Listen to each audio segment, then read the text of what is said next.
e, de maneira muito especial, recomeçar a nossa série Quatro Olhares. Já há alguns meses eu tenho ministrado nesta série, que nada mais é do que uma exposição nas quatro maneiras diferentes que Marcos, Mateus, Lucas e João expõem a vida de Jesus, o que ele ensinou, o que ele fez, as obras que ele operou, de perspectivas diferentes, mas não contraditórias, pelo contrário, complementares. Isso tem acontecido ao longo de todo o ano de 2020, ou grande parte do ano de 2020, e hoje nós queremos recomeçar na quarta temporada.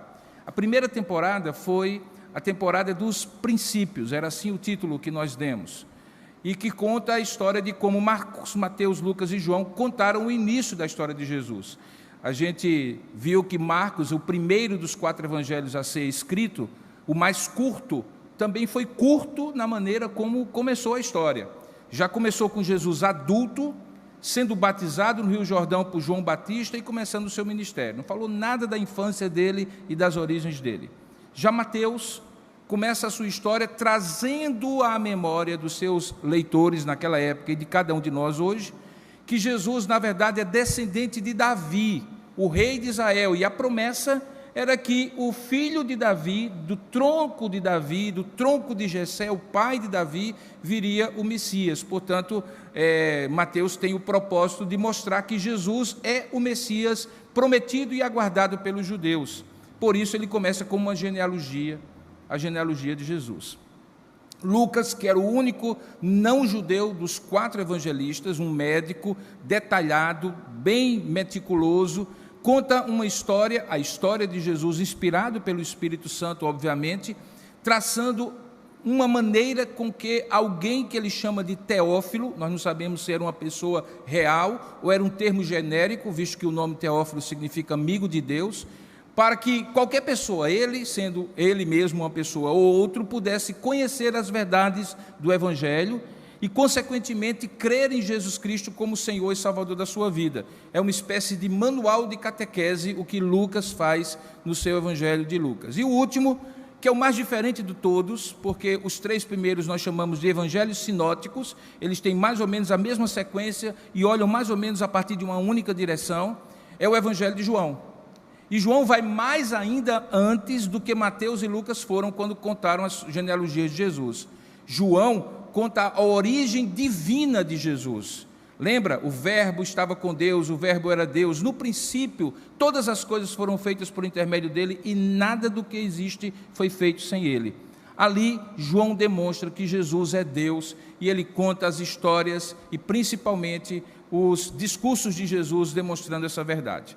Passamos a primeira temporada, que era essa temporada dos princípios. Começamos a temporada dos coadjuvantes, como se fosse um roteiro de filme, Jesus o grande protagonista e todos que estão na sua história como coadjuvantes. Coadjuvantes de luxo, gente como Maria, a mulher que Deus escolheu para dar luz a Jesus, João Batista, o seu antecessor, e também os apóstolos, homens que caminhavam com Jesus como discípulos e que foram separados para continuar a obra depois que Jesus morresse e fosse assunto aos céus.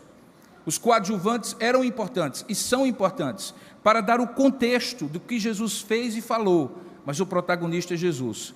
Por isso que Maria não salva, João Batista não salva, nenhum dos apóstolos salva, todos eles reconhecem Jesus o único Salvador. A terceira temporada, a última que nós tínhamos concluído, é a temporada dos encontros.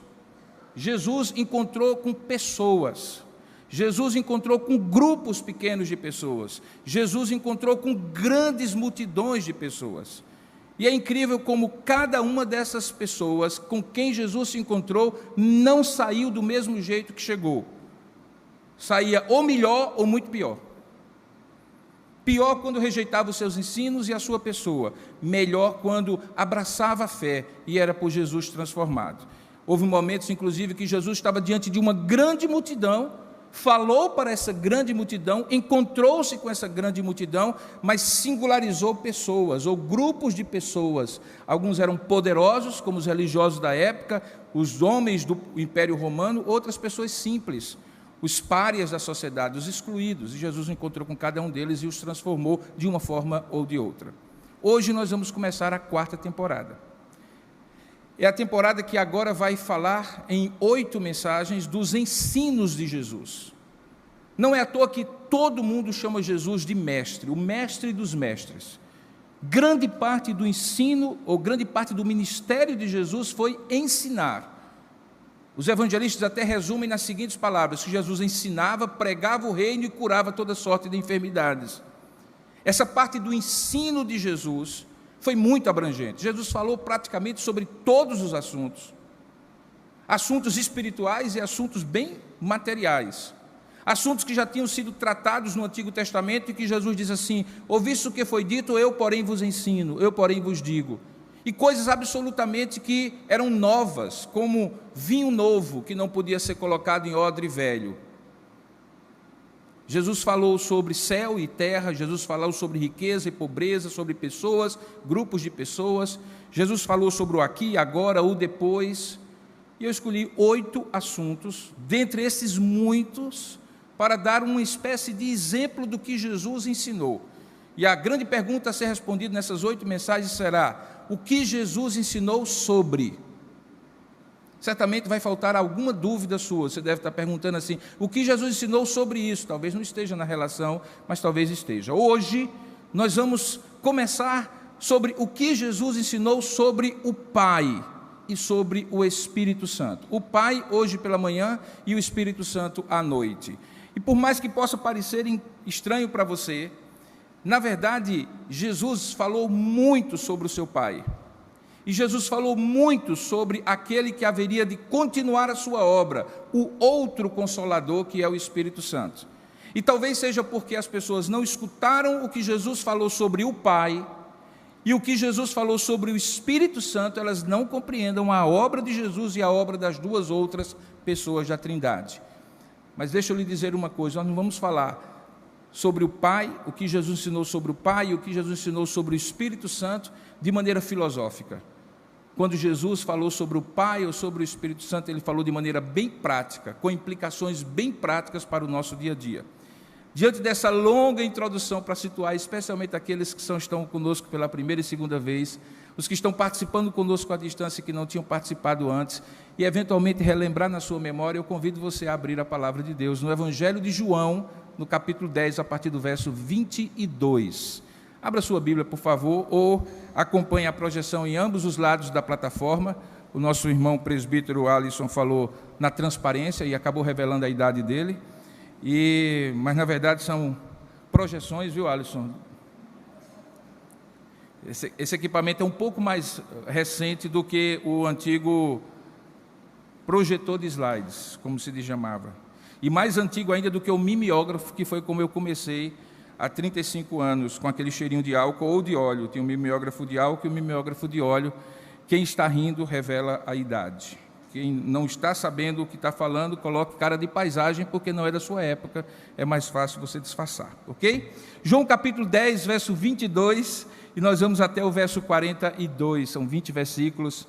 Logo após nós vamos orar e pedir a iluminação do Espírito Santo sobre nós. Diz assim a palavra de Deus: celebrava-se em Jerusalém a festa da dedicação. Era inverno.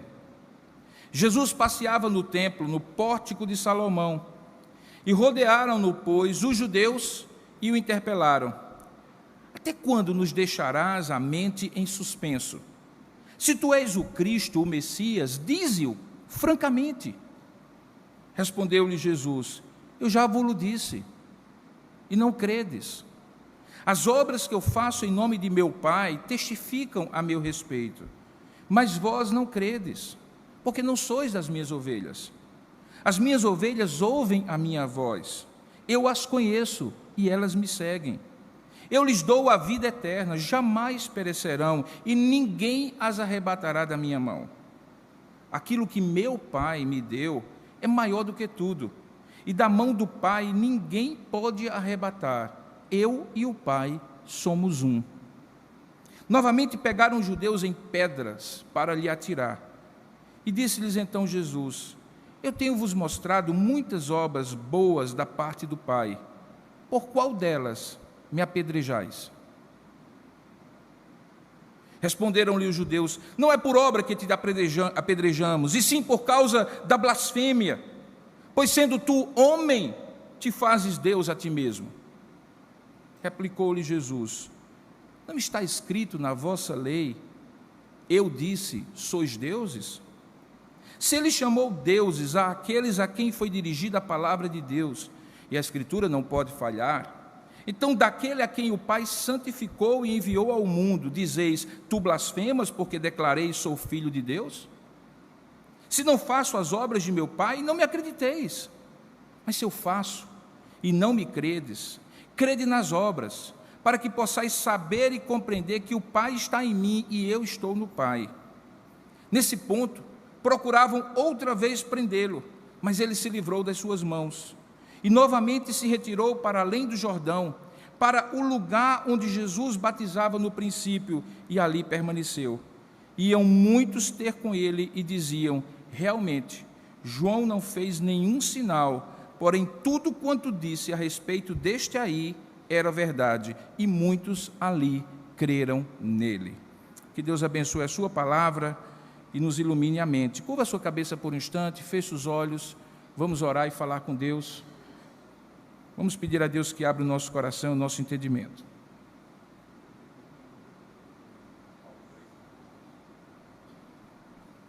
Senhor nosso Deus e nosso Pai, nós rogamos agora que por Tua misericórdia e graça, o Teu Espírito Santo abra o nosso entendimento e ilumine a nossa mente. Que a despeito de sermos como de fato somos, pecadores e falhos, imperfeitos, temos sido regenerados por Ti, pela Tua graça, e estarmos sendo santificados pelo Teu Espírito e Tua Palavra. Nós reconhecemos, ó Pai, que não conseguimos compreender a Tua Palavra se o Teu Espírito não abrir o nosso entendimento. Por isso fala conosco, ministra ao nosso coração, que cada um de nós saia desse lugar sabendo que foi Deus que falou consigo, e não um homem que falou acerca de Deus. Toma-me nas Tuas mãos, usa-me pela Tua graça e misericórdia. É assim que eu te oro. Nós oramos juntos, em nome de Jesus. Amém. Queridos, recentemente eu assisti um filme, uma ficção científica, com dois atores bem conhecidos, Brad Pitt e Tommy Lee Jones. Eles interpretam no filme pai e filho, ambos astronautas, em uma jornada que vai para além do sistema solar, tentando descobrir vida. O filme é Ad Astra.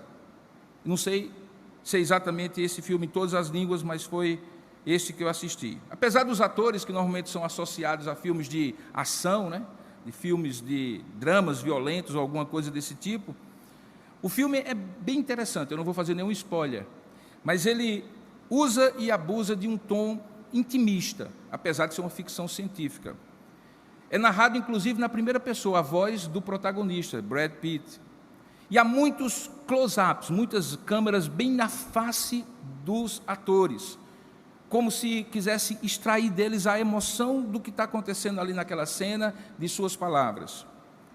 Por incrível que pareça, é um filme que fala muito de Deus. Os personagens rezam, oram, em alguns momentos do filme. Existe certamente um tom religioso, surpreendente até para os dias de hoje. De fato, há questionamentos no filme sobre o sentido da vida.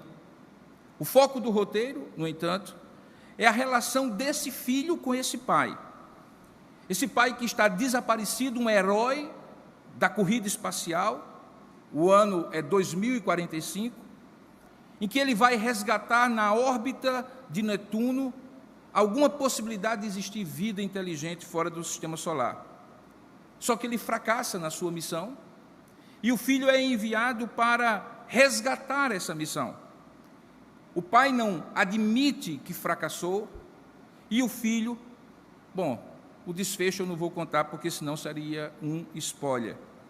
Alguns veem nesse filme, nesse tema, eu andei lendo alguns comentários, uma certa maneira meio psicanalítica da figura do pai com o filho, da relação parental ali, paterna do pai e do filho. Outros veem ali uma alegoria religiosa sobre Deus como pai e Jesus como redentor da missão do pai. e até mesmo como aquele personagem, o filho, como sendo cada um de nós em busca de um pai que está para além da nossa capacidade de encontrar.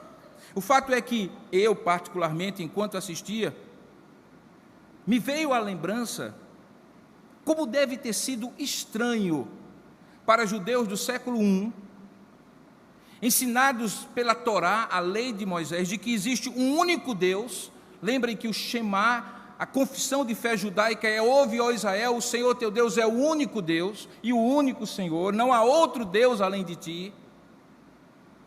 Criados nessa visão religiosa que influencia toda a cultura deles, de não admitir que existisse um outro filho, de repente, um outro Deus na pessoa de um filho, de repente está num dia de inverno, em plena festa da dedicação, a chamada Chanukah judaica, ouvindo um homem falar as palavras que eu acabei de ler para os irmãos. A Chanukah, e eu vou pedir talvez a Rubenilton, não sei se ele já pegou lá no meu gabinete, é chamada a festa das luzes. Você já deve ter visto aquele candelabro com 7 hastas, ou 7 hastes, que é símbolo do judaísmo. Aquele candelabro chama menorá, é o candelabro que existia no templo e que representa os 7 Espíritos de Deus, ou as 7 manifestações do Espírito de Deus: conhecimento, sabedoria, discernimento e assim por diante. Mas há um outro candelabro de 8 hastes, 4 de um lado e 4 de outros, que não se chama menorá, chama-se Chanukah, e que foi construído no ano de 165 a.C., sob o domínio dos romanos. O templo de Jerusalém foi invadido, o lugar mais sagrado foi profanado, um porco, que é um animal imundo para os judeus, foi sacrificado sobre o templo, e aquele lugar ficou indigno de ser adorado. Isso foi feito por Antíoco Epifânio. Só para vocês terem uma ideia do que eu estou falando, esse aqui pequenininho é o menorá. São 7 hastes, representando os 7 Espíritos de Deus. E esse aqui é o chamado Chanukah. Na verdade, elas são 9 hastes, 4 de um lado e 4 do outro, que se concretizam na última e que é acendido ou aceso, na chamada Chanukah, Festa das Luzes. Nessa Festa das Luzes, eles comemoram, a partir do momento em que a revolta dos Macabeus, revolucionários judeus que tomaram o poder de volta de Roma e santificaram de volta o templo, a vitória da luz sobre as trevas representando os romanos, a luz representando a volta dos judeus ao templo para adorar e para fazer sacrifício, como era na época em que Jesus estava. Então, naquele dia de inverno, em plena festa que durava 8 dias, porque não havia, na época em que foi instituída, azeite suficiente para acender as velas durante muitos dias, e miraculosamente, diz a tradição, Joséfo, no seu escrito As Antiguidades dos Judeus, o azeite, embora fosse suficiente, durou durante 8 dias, daí as 8 hastes. De repente, aqueles judeus, no meio dessa festa que comemoravam todo o ano, apesar de não serem uma das 3 maiores festas, entram em contato com Jesus e com o ensino dele, e de repente, rodeando-o, como diz o texto, o interpelam dizendo assim: até quando nos deixarás a mente em suspenso? Se tu és o Cristo, dize-o francamente. Essa inquietação dos judeus não veio do nada. Ela foi promovida ao longo da história que os evangelhos contam, em que os ensinos de Jesus indicavam claramente que ele se considerava como Deus. E isso era uma blasfêmia para os judeus. Quando eles interpelam, Jesus está junto ao pórtico de Salomão, uma coluneta de cerca de 12 metros, com 75 centímetros de largura, ou de diâmetro, creio que é de diâmetro. E Jesus, diante daquilo ali, conta primeiramente uma história, uma parábola, ou alguns consideram uma alegoria, em que ele se intitula o Bom Pastor. o que poderia ajudá-los a compreender melhor por que Jesus afirmava que era Deus, acabou provocando uma reação ainda maior. Porque na visão do judeu do primeiro século, o bom pastor é Deus, e as ovelhas são Israel. E só Deus é o bom pastor. Basta lembrar, por exemplo, do Salmo 23, em que o rei pastor Davi diz: o Senhor é o meu pastor e nada me faltará, colocando-se na condição de representante do povo como rei, diante desse pastor que cuida das suas ovelhas, levando a pastos verdejantes, a águas tranquilas, e mesmo quando passasse pelo vale da sombra da morte, não os deixaria. Basta lembrar do Salmo 100, que na entrada do templo os judeus cantavam dizendo: celebrai em júbilo ao Senhor todas as terras, servi ao Senhor com alegria, apresentai-vos diante dele com cântico, e sabei que o Senhor é Deus, foi ele quem nos fez e dele somos o seu povo e rebanho do seu pastoreio. Portanto, quando Jesus diz: eu sou o bom pastor,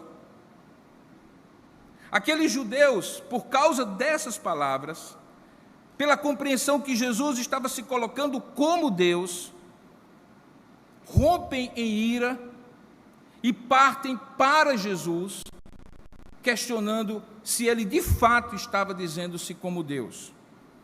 É dito no texto que nós lemos que por causa dessas palavras, rompeu uma nova dissensão entre os judeus, porque alguns achavam que ou ele era louco e estava tomado por um demônio, ou ele estava mentindo. Isso me faz lembrar quando Josh McDowell diz que, naquele livrinho muito bom chamado Mais que um Carpinteiro, um livrinho pequenininho, ele diz que os homens, de um modo geral, só podem chegar a Jesus a 3 conclusões sobre ele. Ou ele é um enganador, um falsário, um mau caráter que está propositadamente dizendo ser o que ele não é, ou ele é um louco, auto-enganado e enganando a outros em seus delírios, ou então que ele é Deus e tudo o que ele diz de si mesmo e faz em sua vida provam isso. Aqueles homens entraram nessa mesma discussão, se ele era louco, se ele era mentiroso, se ele era endemoniado, porque eles não podiam admitir que ele poderia ser Deus. De fato, João prova que ele é Deus, e o faz de diversas maneiras, e por isso que esse livro e esse capítulo estão aqui colocados para iniciar essa série, o que Jesus ensinou sobre o Pai. Por quê? Porque João é aquele que prova que Jesus é Deus, mais do que qualquer outro evangelista. E o prova mostrando a sua origem divina como verbo, mas também estruturando o seu evangelho em 7 afirmativas que estão espalhadas no evangelho de João, que são os chamados eu sou. E por que essas expressões, eu sou o pão da vida, eu sou a luz do mundo, eu sou a porta das ovelhas, eu sou o bom pastor, eu sou a ressurreição e a vida, eu sou o caminho, a verdade e a vida, eu sou a videira verdadeira, provam que Jesus é Deus? No argumento de João, porque essa expressão eu sou é a mesma que é usada pelo próprio Deus quando se apresenta a Moisés no livro de Êxodo, capítulo 3, no verso 14. Quando Moisés está no deserto de Miriam tomando conta das ovelhas e vê no meio do deserto uma toceira de mato, um arbusto alto de cerca de 2, 3 metros de altura, que é conhecido como sarça, típica daquela região, pegando fogo, num processo de autocombustão. Moisés, espantado por aquilo, se aproxima e percebe que aquela toceira de mato pegava fogo, mas não se consumia, não virava cinza. E quando tenta se aproximar um pouco mais do meio da sarça ardente, que é símbolo inclusive da Igreja Presbiteriana do Brasil, ele ouve uma voz dizendo assim: tire primeiro a sandália dos seus pés, porque o lugar em que tu estás é santo. E a partir dali, Moisés entra no diálogo com Deus, que está ali representado naquilo que a gente chama de teofania, a maneira como Deus se revela por meios físicos no Antigo Testamento. E então, Deus diz assim: você vai ser o instrumento para tirar o meu povo do Egito, depois desses 430 anos de escravidão, porque eu estou cumprindo agora a promessa que fiz a Abraão, Isaque e Jacó. Moisés coloca toda aquela dificuldade que nós sabemos. E quando pergunta àquele com quem ele estava dialogando como ele deveria voltar para o Egito e se apresentar diante de Faraó e apresentar quem o enviara, e veja, na cabeça de Moisés, ele tinha que ter um nome para esse Deus, porque ele convivia numa cultura em que tudo era Deus e tudo tinha um nome de Deus no meio. O Nilo era um Deus, um cão era um Deus, uma vaca era um Deus, um falcão era um Deus, o próprio Faraó era um Deus. Razão, inclusive, que você entende agora que as 10 pragas sobre o Egito foram 10 manifestações de um verdadeiro Deus contra deuses falsos, porque cada uma daquelas coisas que foi atingida pela praga representava um Deus. Moisés então pergunta: em nome de quem eu devo ir? E Deus responde: você vai chegar a Faraó e dizer: eu sou, me enviou a vós. Como eu sou? Quem é eu sou? E ele diz: eu sou o que sou. Na maneira hebraica de compreender as coisas, que manifesta-se nessa língua, no hebraico, todos nós estamos. Nenhum judeu, naturalmente temente a Deus, usa para si a expressão eu sou, porque na sua mente é claro que a vida é transitória e ele muito mais, porque tudo passa. Ele está sendo por um tempo, por alguns anos, mas o único que pode afirmar de si mesmo que é o eu sou, de eternidade a eternidade, é Deus. Nenhum mestre judaico, nenhum rabino diria diante daqueles homens: eu sou o bom pastor. Jesus então afirma: eu sou o pão da vida, eu sou a luz do mundo, eu sou a porta, eu sou o bom pastor, eu sou a ressurreição e a vida, eu sou o caminho, a verdade e a vida, eu sou a videira verdadeira. E por 7 vezes, João repete essas 7 expressões, associadas a 7 sinais que Jesus faz, para que ao final do seu evangelho, no capítulo 20, verso 31, ele afirme: muitos outros sinais foram feitos por Jesus, que não podem ser contidos nesse livro, nem em qualquer outro livro, mais livros pudessem ser escritos. Mas esses que foram escritos para que vocês creiam e neles tenham vida no Filho de Deus, Jesus Cristo. Portanto, todo o Evangelho de João baseia-se no fato de que ele quer provar e prova que Jesus é Deus. Quando chega nesse momento aqui, em que Jesus, depois de ter dito eu sou o pão da vida, é questionado por aqueles judeus, porque estava se fazendo igual a Deus, 3 verdades Jesus afirma, que apontam na relação deste pai e desse filho, e que nos ajudam a conhecer mais quem Deus é, o Pai, pelas palavras de Jesus, o que Jesus ensina sobre o Pai. Nosso entendimento, irmãos, é que, conforme diz Hebreus capítulo 1, verso 1 a 4, que havendo Deus outrora falado muitas vezes e de muitas maneiras aos nossos pais pelos profetas, nesses últimos dias, se referindo àquela época e a hoje também, nos falou pelo Filho. Filho que ele constituiu, diz o escritor aos Hebreus, herdeiro de todas as coisas, pelo qual também fez o universo. E Hebreus diz mais: ele é o resplendor, veja, o resplendor da glória e a expressão exata do ser de Deus. Sustenta todas as coisas pela palavra do seu poder, e depois de ter feito a purificação dos pecados, hoje está assentado à direita da majestade nas alturas, tendo se tornado tão superior aos anjos quanto herdou o mais excelente nome do que eles. A nossa convicção, portanto, é que nós não cremos em Deus ou conhecemos Deus porque podemos fazer uma ligação direta a Ele, mas porque Ele se revelou de maneira plena, completa e perfeita na pessoa do seu Filho Jesus Cristo. Portanto, o melhor retrato de quem é o Pai, de como o Pai pode ser visto, é por meio do seu Filho Jesus Cristo, em seu caráter, em suas obras, em seus ensinos. Como os irmãos verão no final da mensagem, isso tem implicações. Mas, em primeiro lugar, veja como é que Jesus estrutura o seu diálogo com aqueles homens. Lembre, eles não criam nisso, e eles não queriam crer nisso, porque crer nisso era para eles jogar tudo o que eles até então creram e até então viveram. Em primeiro lugar, Jesus disse assim: respondeu-lhe Jesus: eu já vos disse, e não credes. As obras que eu faço em nome de meu Pai testificam a meu respeito. Está aí no verso 25. O que Jesus estava querendo dizer com isso? Ele estava querendo dizer o seguinte, e não se perca no raciocínio, que o que o Pai faria, se estivesse no lugar de Jesus, é o que Jesus fez, enquanto esteve aqui encarnado na terra. Porque, na verdade, o Pai sempre fez o que Jesus também fez quando estava encarnado na terra. As minhas obras, as obras que eu faço em nome de meu Pai. E elas testificam, provam a meu respeito. Perceba, em primeiro lugar, que Jesus usa o pronome possessivo meu.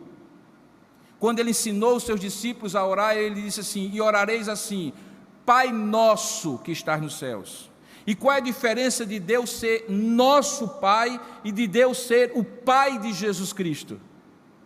É porque nós somos filhos de Deus por adoção. Jesus Cristo é o único Filho de Deus gerado eternamente, por isso ele é chamado de unigênito do Pai. Quando Lucas descreve que ele é filho de Maria, é dito que Maria enrolou em panos o seu primogênito, porque de Maria era o primeiro filho, mas não do Pai, ele é o único filho do Pai. É uma filiação completamente diferente. É uma filiação que não tem a ver com uma geração humana. Jesus não é meu irmão porque também foi adotado. Quando o escritor aos Hebreus diz que ele é meu irmão mais velho, é no sentido de que ele é aquele responsável pelo patriarcado do pai sobre mim, como era costume dos judeus. Quando o pai se ausentava, o filho mais velho tomava conta de toda a família. Portanto, ele toma conta das suas ovelhas, presente encarnado na terra, em nome do Pai. Observe que quando ele diz também que as obras que eu faço em nome de meu Pai testificam a meu respeito, Jesus está usando um termo jurídico. Na lei judaica, qualquer fato, qualquer realidade, qualquer verdade, era testificada por 2 ou 3 testemunhas. A prova testemunhal era a rainha das provas naquela época. Numa época em que as normas estavam sendo escritas a partir de Moisés, no entanto, valia mais a palavra que era dito do que o que estava escrito por qualquer homem. De modo que se alguém dissesse eu vi, e outra pessoa dissesse eu vi, e uma terceira pessoa dissesse eu vi, o fato estava estabelecido. E o que Jesus estava dizendo é: olhem e vejam o que eu fiz, se as minhas obras não são como testemunhas de quem eu sou. E se vocês descobrirem quem eu sou, vocês descobrirão o que é que eu ensino sobre o Pai, porque quem vê a mim vê ao Pai. Porque o Pai é Deus, e Jesus é Deus. Jesus então faz o que o Pai faria, estivesse ele encarnado, e o que efetivamente o Pai sempre fez no Antigo Testamento, antes do Filho de Deus se encarnar. Jesus já havia dito isso em outras ocasiões. Por exemplo, no capítulo 5, no versículo 19, diz assim: então lhes falou Jesus, em verdade vos digo que o Filho nada pode fazer de si mesmo, senão somente aquilo que vir fazer o Pai, que ele olhar e ver o Pai fazendo. Porque tudo o que este fizer, o Filho, ou melhor, porque tudo o que este, o Pai, fizer, o Filho também semelhantemente o faz. E continua: porque o Pai ama o Filho e lhe mostra tudo o que faz, maiores obras do que estas lhe mostrará, para que vos maravilheis. Pois assim como o Pai ressuscita e vivifica mortos, também o Filho vivifica aqueles a quem Ele quer. Quando eu estava escrevendo esse sermão, me veio à mente o hino que nós costumamos cantar, o hino do compositor Henry Van Dyke, sobre o 5º movimento da famosa Sinfonia de Beethoven, chamado Tuas Obras Te Coroam. tuas obras te coroam. E você sabe o resto. Diz assim: tuas obras te coroam como um halo de esplendor. Astros, anjos, céus entoam hino eterno a ti, Senhor. Campos, matas, vales, montes, verde outeiro e verde mar, aves e sonoras fontes formam um coro singular. Nós, mortais, por ti remidos, Deus de glória, Deus de amor, corações aos céus erguidos, celebramos o teu louvor. Revelaste amor profundo, insondável, sem igual, enviando Cristo ao mundo a vencer por nós o mal. Tuas obras te coroam, as obras que o Pai sempre fez, as obras que agora o Filho está fazendo. Numa linguagem mais teológica, na Confissão de Fé de Westminster, que é um dos nossos símbolos de fé, Deus é descrito, não definido, porque ninguém define Deus. Deus é descrito naquilo que nós conhecemos acerca dele, na sua Santíssima Trindade, nos seguintes termos. Olha que coisa maravilhosa. Há um só Deus, vivo e verdadeiro, o qual é infinito em seu ser e em perfeição. Ele é um Espírito puríssimo, invisível, sem corpo, sem membros, não sujeito a paixões. É imutável, imenso, eterno, incompreensível, onipotente e onisciente, santíssimo, completamente livre e absoluto. Tudo faz segundo o conselho da sua própria vontade, que é reta e imutável, e para a sua própria glória. É cheio de amor, gracioso, misericordioso, longânimo e terrível em seus juízos. Muito bondoso e verdadeiro galardoador daqueles que o buscam, pois ele odeia todo o pecado e de modo algum terá por inocente o culpado. Deus tem em si mesmo, continua dizendo, e de si mesmo toda a vida, glória, bondade e bem-aventurança. Ele é todo suficiente em si e para si, pois não precisa das criaturas que trouxe à existência. Não deriva delas a glória alguma, mas somente manifesta a sua glória nelas, por elas, para elas e sobre elas. Ele é a única origem de todo ser. Dele, por ele e para ele são todas as coisas, e sobre elas tem ele soberano domínio para fazer com elas, para elas e sobre elas tudo quanto quiser. Todas as coisas estão patentes e manifestas diante dele. O seu saber é infinito, infalível e independente da criatura, de sorte que para ele nada é contingente ou incerto. Ele é santíssimo em todos os seus conselhos, em todas as suas obras e em todos os seus preceitos. Da parte dos anjos e dos homens e de qualquer outra criatura lhes são devidas todo o culto, todo o serviço e toda a obediência que ele ouve por bem exigir deles. Na unidade da divindade, há três pessoas, de uma mesma substância, essa que acabou de ser conceituada, do mesmo poder e eternidade: Deus o Pai, Deus o Filho e Deus o Espírito Santo.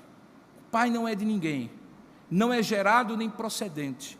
O Filho é eternamente gerado do Pai, e o Espírito Santo é eternamente procedente do Pai e do Filho. Quando a confissão de fé define dessas formas, fica muito claro que ela se faz baseado naquilo que textos como esse provam, que Jesus é Deus, e o que ele ensina pelo Pai, ou para nós, do Pai, revelam também quem ele é.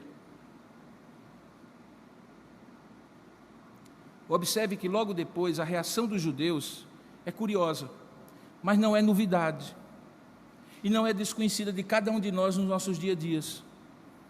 Diz assim, Jesus falando para eles: vós, porém, não credes, porque não sois das minhas ovelhas. As minhas ovelhas ouvem a minha voz, eu as conheço e elas me seguem. Eu lhes dou a vida eterna, jamais perecerão, e ninguém as arrebatará da minha mão. Aquilo que meu Pai me deu é maior do que tudo, e da mão do Pai ninguém pode arrebatar. E aí Jesus conclui com a frase que é o texto básico do que eu estou falando, para aqueles que afirmam que Jesus nunca disse que era Deus. Como interpretar ele dizer: eu e o Pai somos um? Se Jesus não é Deus, e ele diz que ele e o Pai somos um, ele está afirmando, por mais contraditório que pudesse parecer, que ele não acreditava que Deus é Deus.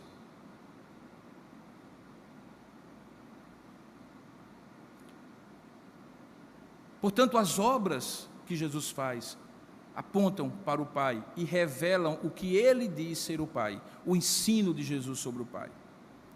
Mas perceba que quando ele diz eu e o Pai somos um, parece a conclusão desse raciocínio, mas na verdade abre outro. É como se fosse um elo de fato, de ligação entre aquilo que ele falou e aquilo que ele agora vai falar. Quando ele diz eu e o Pai somos um, ou seja, ele não apenas mostra que as obras do Filho ensinam sobre quem o Pai é aos homens, mas que o próprio Filho encarnado é da mesma essência do Pai, compartilhando com ele a sua natureza divina. Por isso, a mesma confissão de fé, quando fala sobre Jesus, diz assim: aprove a Deus, em seu eterno propósito, escolher e ordenar o Senhor Jesus, o seu Filho unigênito, para ser o mediador entre Deus e o homem, o profeta, o sacerdote, o rei, o cabeça e o salvador de sua igreja, o herdeiro de todas as coisas e o juiz do mundo. E deu-lhe desde toda a eternidade um povo para ser sua semente, e para no tempo devido ser por ele remido, chamado, justificado, santificado e glorificado. Continua dizendo, o Filho de Deus, a segunda pessoa da Trindade, sendo o verdadeiro e eterno Deus, da mesma substância do Pai e igual a Ele, quando chegou o cumprimento do tempo, tomou sobre si a natureza humana, com todas as suas propriedades essenciais e enfermidades comuns, contudo sem pecado, sendo concebido pelo poder do Espírito Santo no ventre da Virgem Maria e da substância dela. Essas duas naturezas inteiras, perfeitas e distintas, a divindade e a humanidade, foram inseparavelmente unidas em uma só pessoa, sem haver uma conversão de uma para a outra, sendo ele, portanto, o verdadeiro homem, porém um só, Cristo, o único mediador entre Deus e o homem. Que esse Senhor Jesus, em sua natureza humana, unida à divina, foi santificado e sem medida ungido com o Espírito Santo, tendo em si todos os tesouros da sabedoria e da ciência, e aprove ao Pai que nele habitasse toda a plenitude, a fim de que, sendo santo, inocente, incontaminado, cheio de graça e verdade, estivesse completamente e perfeitamente preparado para exercer o ofício de mediador e fiador. Este ofício ele não tomou para si, ele foi chamado pelo Pai, que lhe pôs na mão todo o poder e todo o juízo lhe ordenou que os exercesse. Então, se alguém na época de Jesus quisesse saber como é Deus, visto que Deus é espírito invisível e ninguém jamais viu a Deus, bastaria, como basta hoje, observar o caráter de Jesus, porque de maneira até um certo simplória de dizer, não é apenas o Filho que é a cara do Pai, é o Pai que é a cara do Filho. No caso de Jesus, quem visse Jesus, viria o Pai. O caráter do Pai estava revelado no Filho, no que ele dizia, no que ele ensinava, no que ele fazia. Se alguém quisesse saber o que Deus se agradava, era só ouvir o que Jesus dizia que ele se agradava. Se alguém quisesse saber o que Deus considera como pecado, era só saber o que Jesus dizia que era pecado. Porque Jesus não disse, não ensinou, não fez nada aquém, nem além daquilo que o Pai faria se estivesse encarnado e daquilo que o Pai fez antes da encarnação. Jesus ensinou sobre o Pai, queridos, que os mesmos atributos, o mesmo caráter, a mesma vontade, a mesma essência, o mesmo propósito é eternamente compartilhado, não apenas pelo Pai e pelo Filho, mas pelo Pai, pelo Filho e pelo Espírito Santo, com exceção do fato de que coube ao Filho, naquilo que a gente chama de trindade econômica, quando Deus funcionalmente no Pai revela todas as coisas, no Filho executa a redenção e no Espírito aplica a redenção a nós, coube ao Filho encarnar-se, morrer por nós no Calvário, e não ao Pai e não ao Espírito Santo. Observe que agora sim os judeus entenderam essa verdade, e é aqui que chama a atenção. Não é que eles não entenderam, é que, entendendo, eles se revoltaram com essa verdade. Algo muito semelhante a hoje, você dizer a um amigo do seu trabalho, da sua escola, a um vizinho, Deus o abençoe, e ele dizer assim, amém. Porque talvez o que ele pensa ser Deus não é o que você diz que é Deus, e portanto ele está usando um termo genérico, como você talvez esteja dizendo genérico. Mas se você puxar a coisa e centralizar em Jesus, e disser que esse Deus que o abençoará é o Deus que se fez carne, habitou entre nós, que vimos a sua glória, glória como do unigênito do Pai, e Ele é o único meio de salvação, talvez aí a coisa não é tão simples. Os judeus entenderam essa verdade, só que eles não aceitaram. E não aceitaram porque isso implicava em desfazer, desconstruir milênios de convicções que foram se sedimentando de maneira equivocada, porque em nenhum momento no Antigo Testamento, ao revelar a unidade de Deus, Deus na sua palavra desfez ou desmentiu a triunidade de Deus. Na verdade, a trindade de Deus está presente no ato criador desde o início. No princípio criou Deus os céus e a terra. A terra, porém, era sem forma e vazia. E o Espírito de Deus pairava sobre a face do abismo. E então disse a palavra de Deus, haja luz, e houve Deus, e houve luz. Ali estava o Pai, o Filho e o Espírito Santo. Quando este ser humano é criado, no capítulo 1, verso 26 de Gênesis, Deus diz, usando a primeira pessoa do plural, façamos o homem à nossa imagem e à nossa semelhança. E por aí eu poderia desatar todos os argumentos do Antigo Testamento que provariam para esses judeus que Deus é um, mas subsistem três pessoas. E isso os faria compreender que Jesus era o Messias, mas não como um herói político, como um homem extraordinário como Davi foi, mas mais do que isso, como Deus. E era exatamente isso que os impedia de ver, porque implicava numa desconstrução de séculos e séculos de convicções sedimentadas de maneira equivocada e com implicações práticas. Imagine alguém como um sumo sacerdote Anás ou Caifás, ensinando todo Israel anos e anos a fio, de uma maneira equivocada, limitada, de repente aqui nesse momento dizer assim, de fato, tudo o que eu criei, tudo o que eu ensinei estava equivocado, limitado, parcial, e agora eu vejo, de fato, Ele é Deus.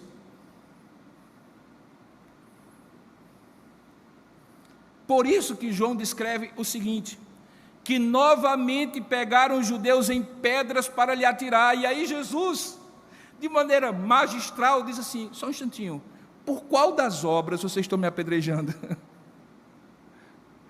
Porque alguém apedrejava os outros quando esta pessoa cometia um crime segundo a lei de Moisés. Ou seja, qual é o crime que eu estou cometendo aqui? Antes de eu morrer, por favor, me digam. E aí os judeus, obviamente, só tiveram que dizer o seguinte, nós não é por nenhuma obra boa que o Senhor fez. Eles reconheceram que as obras boas Jesus te havia feito. E sim por causa da blasfêmia. E qual era a blasfêmia? Pois sendo tu homem, te fazes Deus a ti mesmo. Essa percepção, no entanto, não surgiu agora, como também não havia surgido desde antes a afirmativa de Jesus no Evangelho de João. Antes mesmo, Jesus já havia dito para aqueles judeus, e eles tinham percebido, meu Pai trabalha até agora, e eu trabalho também. E por isso, diz o texto, os judeus ainda mais procuravam matá-lo, porque não somente violava o sábado, mas também dizia que Deus era seu próprio Pai, fazendo-se igual a Deus. Então, se os romanos mataram Jesus pelo risco à estabilidade social e política que os judeus disseram para eles que Jesus representava, os judeus da época de Jesus crucificaram Jesus pela certeza de que, se tivessem que admitir que ele era Deus, todo o sistema religioso que até então eles representavam cairia por terra.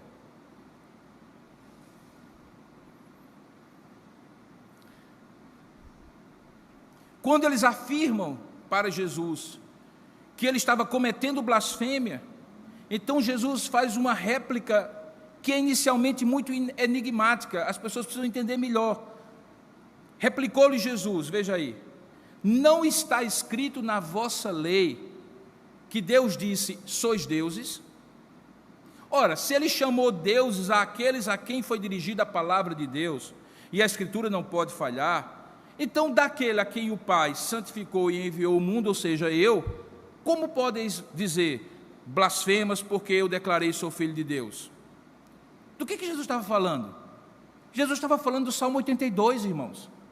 E se você procurar na sua Bíblia o Salmo 82, você vai ver que ele foi escrito por Asaf, para simbolizar o momento em que, por exemplo, Deus entra num tribunal de júri, da época de Jesus, em que os juízes daquela época, dizem alguns que os da época atual também pensam assim, pensavam ser deuses, porque tinham o poder de vida e morte, porque podiam decidir o destino das pessoas. Então o Salmo 82 é um salmo que diz o seguinte: Deus assiste na congregação divina, no meio dos deuses, estabelece o seu julgamento. E para você não pensar que Deus está dizendo que tem mais de um Deus, olha que Deus ele estava se referindo. Até quando julgareis vós injustamente e tomareis partido pela causa dos ímpios? Fazei vós, juízes que se consideram deuses, justiça ao fraco e ao órfão, procedei retamente para com o aflito e o desamparado, socorrei o fraco e o necessitado, tirai-os das mãos dos ímpios.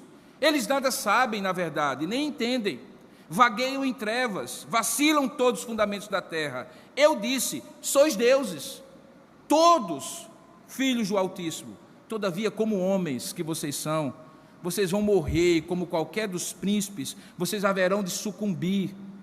Levanta-te, ó Deus, e tu sim que é Deus, julga a terra, pois a ti compete a herança de todas as nações. Jesus estava se referindo a esse texto que os judeus conheciam. E aí ele diz assim, mas é interessante, séculos e séculos vocês lendo o Salmo 82, vendo Deus dizer que estes aqui, juízes humanos, eram deuses, vocês não acharam que usar esse termo era problema. Acharam agora, quando eu, pelas minhas obras, provo que não sou um suposto Deus, mas sou o próprio Filho de Deus. Por qual das minhas boas obras vocês estão me julgando? Perceba então que todo o argumento de Jesus aqui é que as obras dele e os ensinos dele revelam quem é o Pai e que o Pai e ele são um. Tudo quanto eu precisar saber sobre Deus, eu aprendo com Jesus. Todo ensinamento sobre Deus que eu ler em qualquer livro, que eu escutar em qualquer rádio, em qualquer internet, em qualquer lugar sobre Deus, eu preciso comparar sobre o que Jesus ensina sobre Deus e saber se ele é aderente à verdade ou não. No filme que eu falei no início, chegando agora à conclusão, conforme essa pequena sinopse que eu contei para vocês, o filho, representado por Brad Pitt, vai resgatar a obra fracassada do pai. O pai é Tom Lee Jones. E por isso, embora alguns achem que isso aí é uma alegoria religiosa, eu entendo como uma crítica velada a qualquer religião, inclusive a nossa, particularmente a nossa, que é baseada exclusivamente na redenção feita por Jesus. E por que eu acredito nisso? Porque a nossa fé diz exatamente o contrário. Ao invés do filho ir consertar a missão fracassada do pai, este Filho de Deus, Jesus Cristo, veio para cumprir a missão dada pelo Pai, que é a própria missão do Pai, que revela quem é esse Pai, e que revela o propósito que esse Pai tem de salvar o seu povo. É justamente o contrário. Que implicações, irmãos, tudo isso há para você hoje? Para alguém que quiser conhecer quem é Deus, qual é o caráter dele, o que ele gosta, o que ele não gosta, o que ele abençoa e o que ele não abençoa. Qual é a implicação de eu dizer que Jesus Cristo ensina sobre o Pai tudo o que eu preciso aprender sobre Deus? E qualquer outro ensinamento precisa ser convergente para isso. Preste bem atenção, porque isso é importante nos dias de hoje, mais do que em qualquer outra época. A implicação mais importante é que o conhecimento de Deus, embora possa ser parcialmente obtido pela observação da natureza, porque os céus proclamam a glória de Deus e o firmamento anuncia a obra de suas mãos, embora o conhecimento de Deus possa ter resquícios de verdade nos diversos sistemas de conhecimento humanos, a ciência, a filosofia e as diversas religiões, que tem sim resquícios desse conhecimento de Deus, o conhecimento pleno e perfeito sobre Deus e os seus propósitos para a sua vida só pode ser completa e perfeitamente obtido a partir do conhecimento e do relacionamento que você tenha com Jesus Cristo. Não é à toa que ele diz ser o caminho e não um caminho, a verdade e não uma verdade, a vida e não uma vida. E não é à toa que ele completa dizendo: e quem quiser vir ao Pai, veja, não é nem ir ao Pai, porque eu e o Pai somos um, vir ao Pai, só poderá vir senão por mim. Se não for por mim, não poderá vir. Não é à toa que o evangelista Lucas, quando escreve o livro de Atos, como complemento do seu evangelho, afirma que um dia João e Pedro curaram um aleijado, um paraplégico na porta formosa do templo. E Anás, Caifás, João Alexandre e todos que eram da linhagem do sumo sacerdote chamaram aqueles homens e disseram assim: me digam uma coisa, em nome de quem e com que poder vocês fizeram isso? Aqui na porta do templo. E olhe só o que Pedro diz no seu discurso: autoridade do povo e anciãos, visto que hoje nós somos interrogados a propósito do benefício feito a um homem enfermo e do modo por que foi curado, tomai conhecimento, fiquem vocês sabendo, vós todo Israel, de que em nome de Jesus Cristo, o Nazareno, a quem vós crucificastes, e a quem Deus ressuscitou dentre os mortos, sim, em seu nome, é que esse está curado perante vós. E vou dizer mais: este Jesus é a pedra angular, que foi rejeitada por vocês, os construtores, e que se tornou a pedra angular, porque não há salvação em nenhum outro, porque abaixo do céu não existe nenhum outro nome dado entre os homens, pelo qual importa que sejamos salvos. Esse é o discurso mais politicamente incorreto no século 21. E que tem penetrado muitas vezes nossos relacionamentos, porque no afã de fazermos negócios, no afã de nós termos amigos, no afã de sermos aceitos, no afã de sermos simpáticos, no afã de sermos inclusivistas, nós estamos esquecendo de que podemos ser simpáticos, podemos ser empáticos, podemos ser compassivos, podemos ser qualquer outra atitude respeitosa com a opinião do outro, mas não podemos comprometer o fato de que não há nenhum outro pelo qual o homem pode ser salvo senão Jesus Cristo. E se tivermos que morrer por isso, morreremos, porque muitos morreram antes de nós. E se tivermos que ser perseguidos, seremos, porque muitos foram perseguidos antes de nós.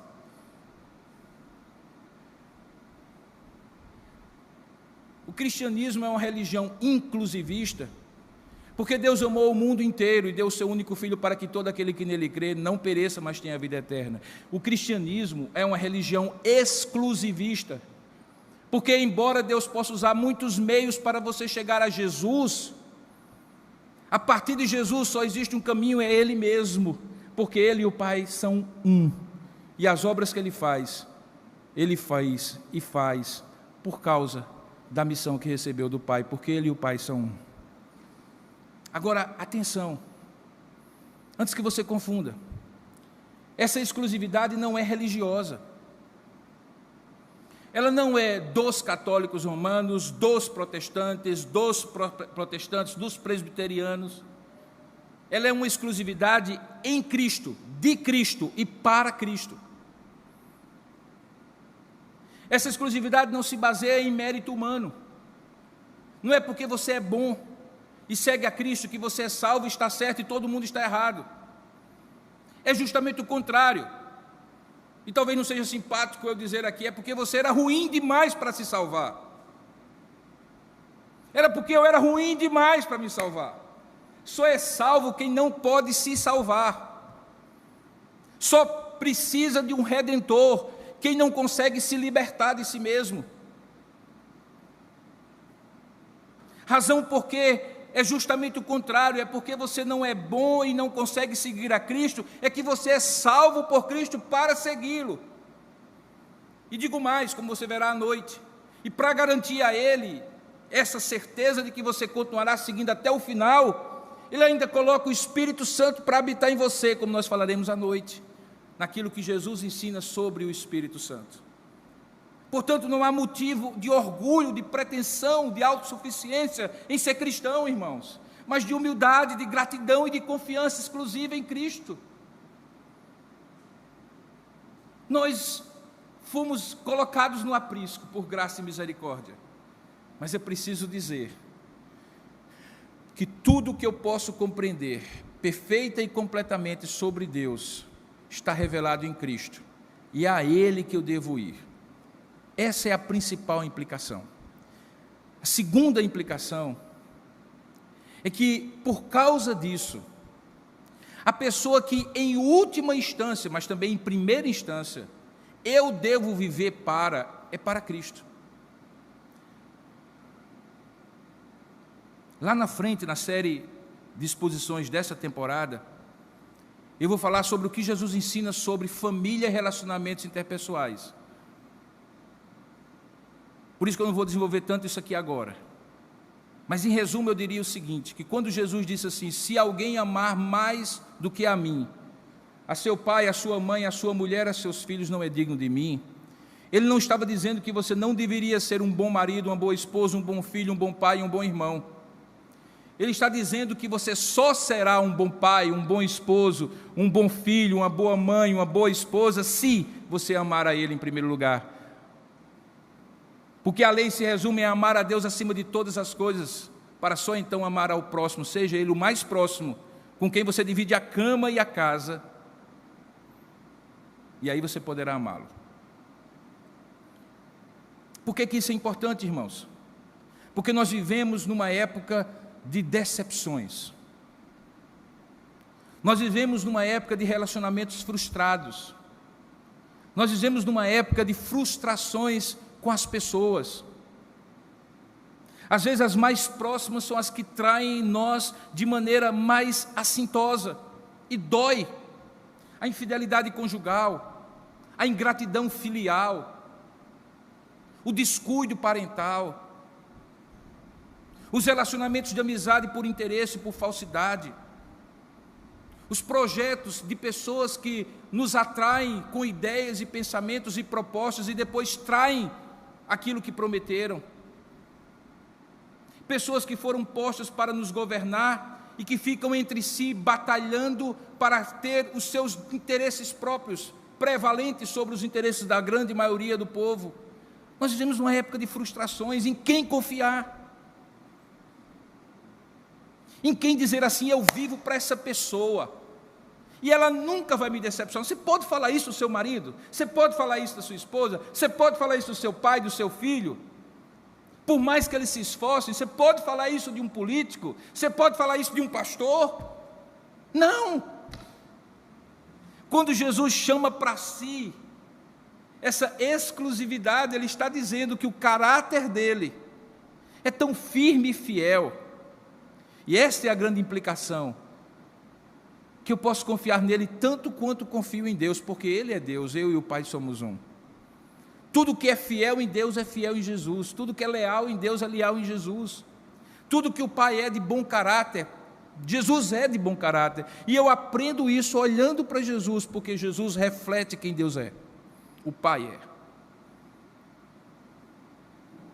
numa época de frustrações e decepções, ter uma âncora chamada Jesus, um firme fundamento chamado Jesus, dá o mínimo de estabilidade. E esse Jesus não é necessariamente o Jesus religioso.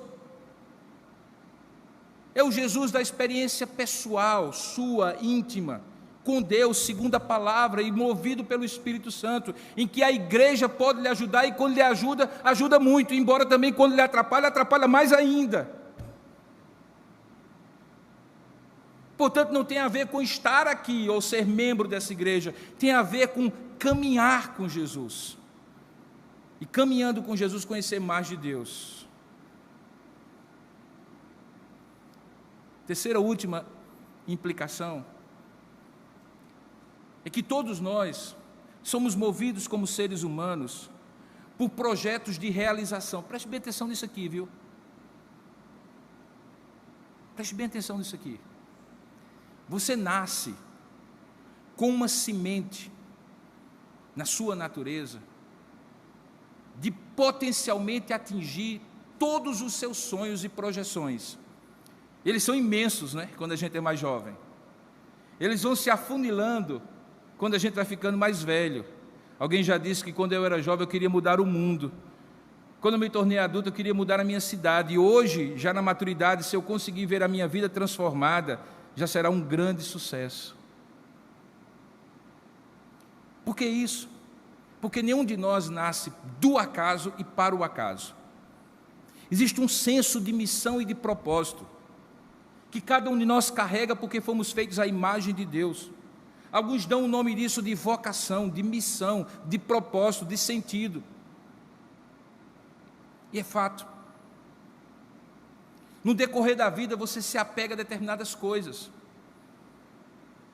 A gente aqui aposentada que dedicou a vida toda ao trabalho, e morreu pelo trabalho, morreu pela empresa, morreu por um chefe, morreu por um projeto. A gente aqui que se envolveu a vida toda em política, morreu por um partido, morreu por um candidato, morreu por isso, morreu por aquilo outro. A gente aqui que viveu a vida toda em busca de ter dinheiro, fama e sucesso, e morreu por isso. Vendeu a alma para o diabo. Todos esses projetos não são completos, totais e realizadores, porque eles tentam substituir o verdadeiro propósito da vida do homem. E o verdadeiro propósito da vida do homem é viver para a glória de Deus por meio de Jesus Cristo.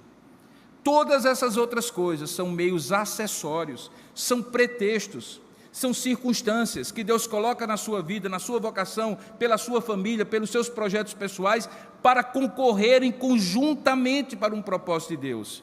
Mas há muita gente que se perde nas franjas, se perde no recheio, na beleza do topping do bolo, e esquece a essência. Nós fomos criados para Deus, e somente em Deus, por meio de Cristo, é que nós somos completamente realizados. Portanto, quando você se perguntar, em qualquer circunstância da sua vida, pense bem, em qualquer circunstância da sua vida, diante de qualquer decisão que você vier a tomar, o que é que mais importa nesse momento na minha vida? É fazer o que agrada ao meu Senhor, que morreu por mim na cruz do Calvário. Se você perder o negócio, perca. Se você perder a amizade, perca. Se você perder a simpatia, perca. Perca tudo, só não perca o fato de que só será realizada a sua vida na sua plenitude se você viver para a glória de Cristo, em Cristo e para Cristo. Ponha isso na sua cabeça, porque foi para isso que você foi conquistado. Lembre que você estava morto em seus delitos e pecados, que você era escravo do pecado, que você vivia segundo o curso deste mundo. Paulo descreve isso a Romanos. Segundo o Espírito que ora domina sobre os filhos da desobediência, entre os quais você e eu vivíamos. Você já era um projeto de fracasso, meu irmão. Eu também já era um projeto fracassado. Eu podia ser rico, bonito, saudável, bem-sucedido, berço de ouro, tudo realizado na minha vida, mas do ponto de vista espiritual, quando o último fôlego da minha vida saísse do meu corpo, a minha história seria uma história de fracasso, porque eu fiz tudo, mas não cumpri o propósito que Deus me colocou na vida. Cristo me resgatou graciosamente. Alguns de nós trincaram os dentes, seguraram os pés para não vir, e Jesus foi insistindo graciosamente, convencendo, trazendo por amor. E você hoje é dele. Você não é alguém que foi abençoado com um benefício extra do INSS. Você foi salvo, meu irmão. Você foi salvo da morte eterna. Como não viver para a glória desse Deus? Como não entregar a vida a esse Cristo e pensar em última instância que se eu tiver que decidir entre uma pessoa e ele, vai ser ele, entre um negócio e ele, vai ser ele, entre uma verdade e ele, ou entre uma mentira e ele, que é a verdade, é ele. Como não? A exclusividade de Cristo, que é ensinada por ele, como manifestação do que ele ensina sobre o Pai, coloca a gente num vínculo, o Pai, o Filho e eu. Tudo que eu conheço do Pai é por meio do Filho. Tudo que o Pai quer por mim para mim é por meio do Filho. Tudo que o Pai tem para mim é por meio do Filho. Tudo que eu quero do Pai é por meio do Filho. Tudo que eu desejo na minha vida para o Pai ou do Pai é por meio do Filho. Toda a minha vida é vivida plenamente para o Pai e por meio do Filho. Não tem outro caminho. Essas são as implicações, dentre outras, talvez, que a gente pudesse falar. Lembre, agradar primeiro e exclusivamente a Ele, depois, se possível, aos outros. Conhecer do Pai tudo, de todas as maneiras, porque Ele fala de maneira muito abrangente, até a natureza fala de Deus, mas de maneira completa, perfeita e final, só por intermédio de Jesus Cristo. Salvação, exclusivamente por meio de Cristo. Vida, exclusivamente por meio de Cristo. Todas as vezes que você quiser conhecer mais de Deus, confiar e agradar mais a Deus, Jesus lhe ensina. É isso que Jesus ensina sobre o Pai. Que Deus nos abençoe, nos dê a sua graça. Amém. Hoje à noite, nós vamos falar sobre o que Jesus ensina sobre o Espírito Santo. E é curioso, porque, veja, não é cronologia, para você não pensar que é um depois do outro, mas na revelação divina, o Pai preparou tudo, o Filho executou. Nós falamos sobre isso hoje pela manhã. Agora que o Filho executou, quem vai aplicar continuamente e por todo o tempo da nossa vida aquilo que o Pai fez? O Espírito Santo. O Espírito Santo é que vai habitar em nós, nos conduzir a toda a verdade e nos fazer lembrar de todas as coisas que Ele nos tem ensinado. Essa foi a promessa de Jesus e é sobre isso que nós vamos falar hoje à noite. O que Jesus ensinou sobre o Espírito Santo. Nessa temporada, os ensinos de Jesus. Curva sua cabeça por um instante, por gentileza. Eu quero lhe convidar a orar nesse momento. Orar comigo enquanto eu oro com você e por você. Tanto você que está aqui, como você que está nos assistindo também.